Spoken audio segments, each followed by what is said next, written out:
do experience phantom touches, like they'll feel something touch them, but nobody is there.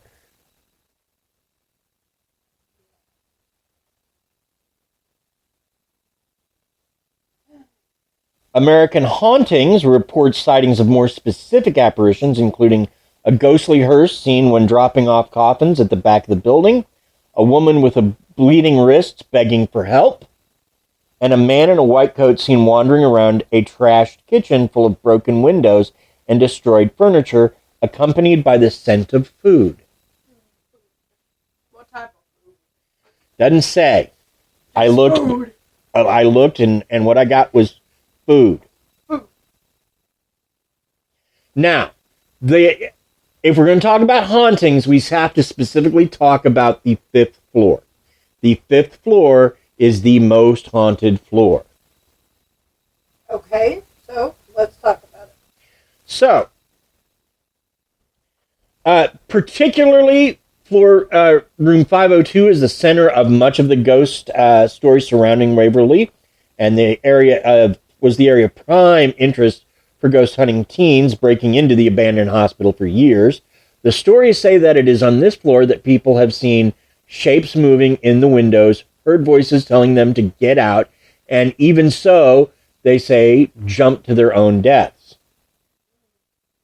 The stories say that a nurse was found in room 502 in 1928, having hanged herself from a light fixture. Apparently, she was in despair over finding out that she was pregnant out of wedlock. Another nurse who worked room 502 in 1932 is said to have thrown herself off the roof patio onto the ground below, though some say she was pushed. Voices in the Attic reports that some pregnant visitors have felt extremely uncomfortable in room 502, while others have felt supernaturally compelled to jump from the window, even to the point of having to be talked down.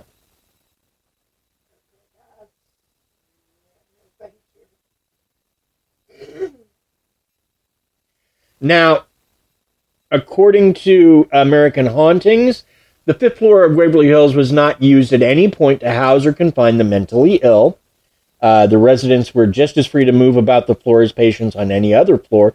In fact, the floor was designed for this exact purpose, with 2 rows centered around the nurses' station that were glassed in on all sides in order to maximize sunlight, according to Waverly's treatment philosophy.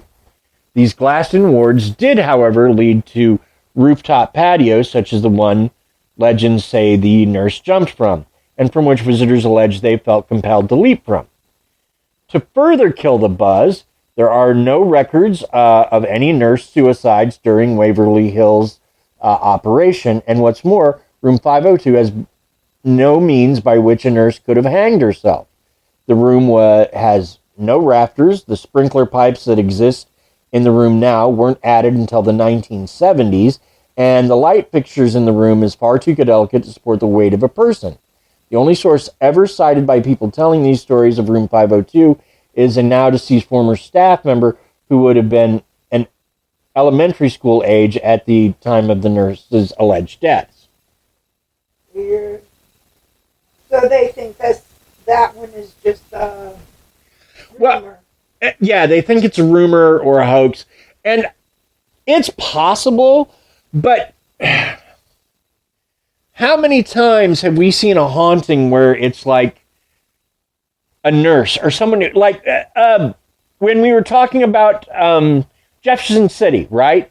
There was a guy there that was an inmate, but he worked for the hospital across the street, and his job was to go and get inmates and bring them back across the street, take their x-rays, and then take them back to the prison across the street, right?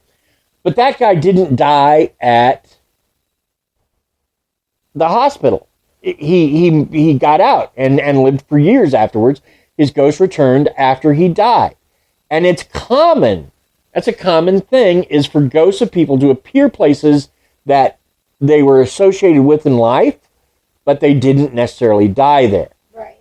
So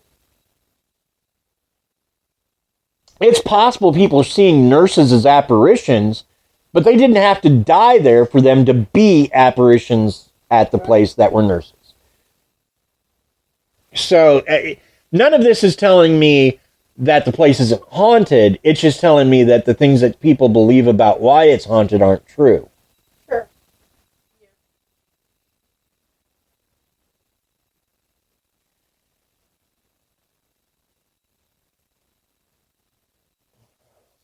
Now, is a belief that there's a ghost named Timmy of a young boy who wanders the halls.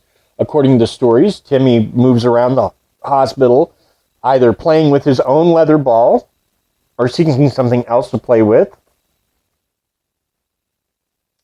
Many ghost hunters bring toys, balls, simple things like that, and Timmy has been recorded.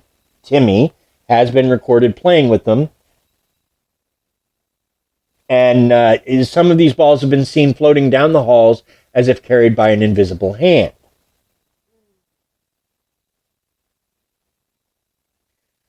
Other common sightings include an older woman with chains around her wrists, often believed to have been a resident when the building was a geriatric center.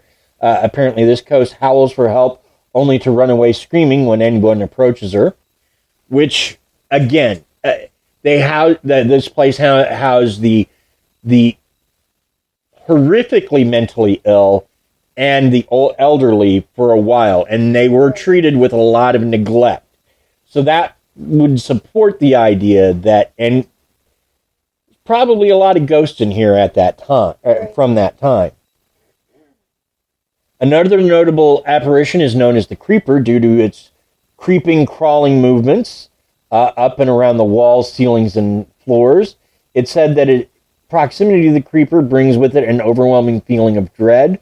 While there's no explanation or who or what the Creeper might be, some think he might have been a mistreated patient whose contorted appearance reflects the trauma they experienced in life.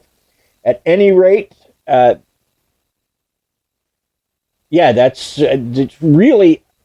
a lot of darkness for a place that was founded with the idea that treating patients with sunlight was a good thing. Yeah, it kind of is. You're right. So that brings us to our final thoughts. And I'm going to go with you, babe, because, well, I like you and you're pretty. Well, thank you. I mean, I don't even think there's anything really that I need to say about, as far as final thoughts, Waverly just kind of stands on its own. I mean, like I said, this is kind of the creme de la creme when it comes to haunted locations. It's the place that everybody talks about wanting to go and to hunt and to experience. And even if you don't believe in the supernatural and you just believe that there are echoes of history where you are, there's some place like this that's housed such a big, unfortunate history of so much loss and illness and pain, but had the underlying good intention of trying to be someplace that wanted to help and wanted to make things better. I think those ideas kind of leave an imprint.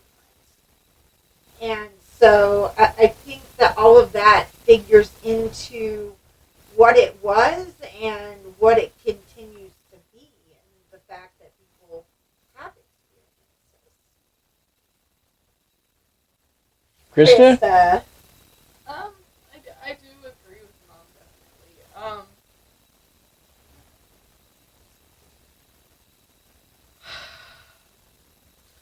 Fortunately, for every person that died, that's very sad.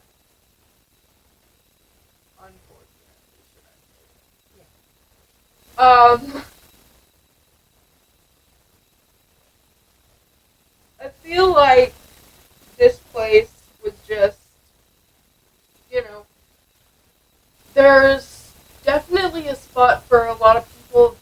That happened with a lot of people there, and it's definitely something that happened that's like I don't know how to explain it. It's definitely sad. And it's definitely sad. And I feel like everyone who had gotten sick there has had very bad memories there. And I feel like that's just what we're going to stick with. Right. And I mean, here's the thing, though. Like, for a while, the Waverly Hills Sanitorium had visitation. Like, there was one day a week you could go and visit your family, which I don't know how they managed that at all, because tuberculosis, I mean, to be near it was to get it. You know, you took your chances. But if people who die with respiratory that is a scary death. I mean, you can't breathe. Yeah, it's scary. And they didn't have the technology at the time to breathe for you necessarily. And you're sitting, I mean, to look at someone, if someone was even there, you can't breathe, so you can't really make words. And even if you could, what are you going to do? That's such a scary way to die. And even though it wouldn't take a long time, just a couple of minutes, those would be the longest, most drawn out 2 minutes of your entire life. It would just be such a scary moment. I can't imagine the amount of ghosts that would have made. And that's just people dying from a disease in that place.